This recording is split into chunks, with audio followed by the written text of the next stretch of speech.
All right, what's going on? This is day two of the great lock-in.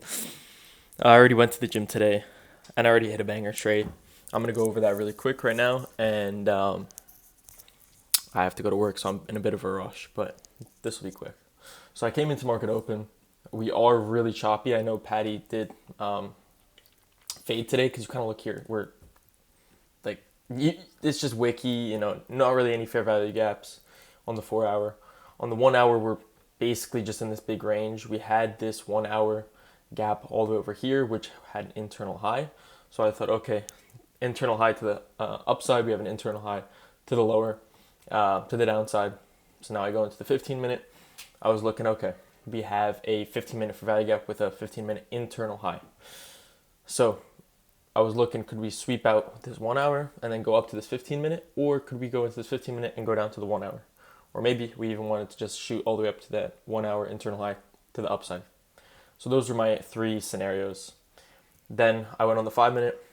No 5 minutes. I mean, there's this 5 minute internal low, but we already inversed that. So that's why I was leaning a little more bearish, looking more towards that 15 minute gap, go to the downside, because we did inverse this 5 minute right before market open. So just do a quick, okay, market open, we started displacing to the upside, and boom, we hit that 15 minute gap.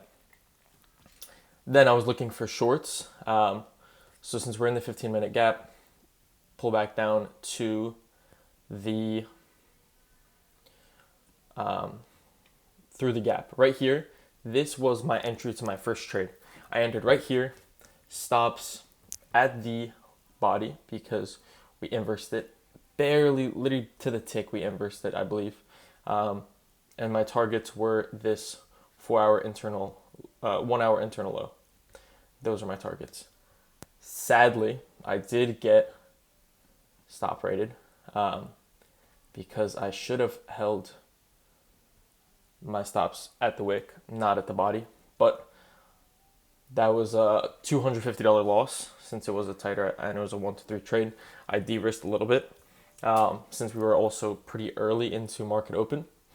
Then we had heavy displacement again right here. So I didn't know if we inverse this right here, this 1 minute gap, or if we maybe by a cent or two we held it. So I did a re-entry right here into this, on this candle after taking a 250 loss, same draw on liquidity, and we ended up flushing basically through straight down to TP, which was another 250 trade, but it was a 1 to 2. So we made back our loss from the 250 that we lost in the first trade and made an extra 250. So now the account is sitting just above, hold on, there you go, at 50,280. Because on this account I was up $1,000, took two losses, 500 each, was back down to break even, and now I'm climbing back up. I have another 2 weeks to pass the account, so as long as we're locked in for these next 2 weeks, we're sure going to be locked in for the next 75 days at least, the account will get passed. But yeah, the cherry on top for this trade was the SMT here. A lot of people didn't take this trade because of the 15-minute gap, but if you looked on ES, we were actually, where was it? Right here. We actually took out the 1 hour internal high that I was talking about before. Right here. We swept out all the way over here, this high. So we had an SMT right here. So it was a beautiful trade. 15-minute gap, 1 minute inverse, enter to the downside. Beautiful 1 to 2. My first trade was even better. I should have just bad stop loss placement. And we had an SMT with the 1 hour, and we were in a 15-minute. To me, pretty A plus. I know Patty and Blake skipped this trade, but it worked out, so it worked out. All right, now I'm going to be going over my psych throughout this trade.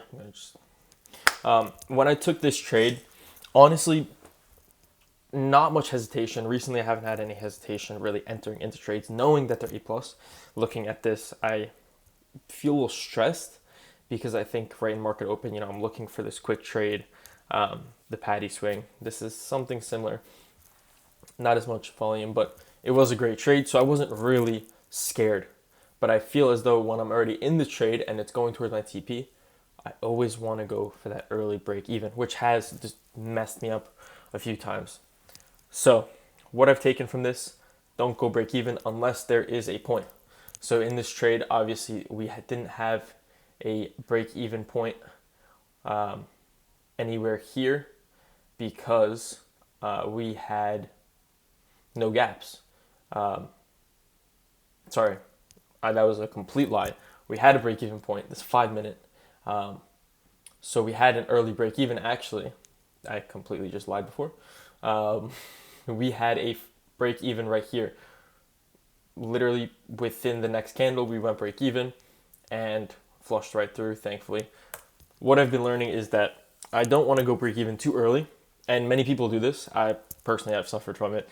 Going break even too early into a trade and it coming back, hitting your break even point and running where you want it to go. That early break even could take away more wins than save losses, which makes it not worth it. I mean, if you're taking, let's say, if you look through your journal and out of the 10 break evens, if 6 of them were wins and 4 of them were losses, you're stripping yourself from wins. Even if you're stopping 4 losses, you're still stripping away 6 wins, and you got to just figure out where the best break even is for you. A lot of journaling in that point. So I've stopped going break even unless there is a 5 minute or a 15 minute that I should go break even at. And if I don't have the one-to-one. So here I didn't have the one-to-one, which I definitely could have went one-to-one. But if we already flushed all the way down to here and we had the closure and we inverse this 5 minute, there was no point to not hold till the 1 hour gap. I just realized I wasn't actually showing my screen. We had the 5 minute gap right here, which we went break even at. And then you go on the 1 minute. It was right here. We went break even and we flushed through. So only go break even when you need to. When there's a reason to go break even, not because you're scared that it's going to reverse. That can strip you from more wins. Then it can save you from losses, which ends up at a net negative.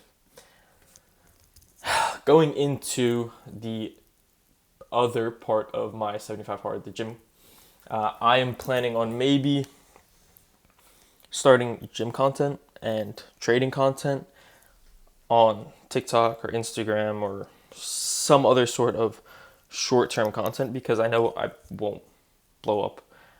And if I'm posting, I might as well maybe try to get a few followers here and there. Maybe I can make some money from it to fund my trading before I'm profitable. Because right now, this is a journal, but also a journey to profitability. I'm going to try to get a payout within these next 75 days. And then over the summer, I want consistent payouts before I go down to Florida for college. I'm already in college, but I'm transferring down. So I want consistent payouts by the time I move and I'm living by myself. And I want a better physique, which is why I'm doing this 75 hard. Recently, I started a actual different split. So I'm doing a upper lower rest, upper lower, just upper lower split instead of a push pull legs.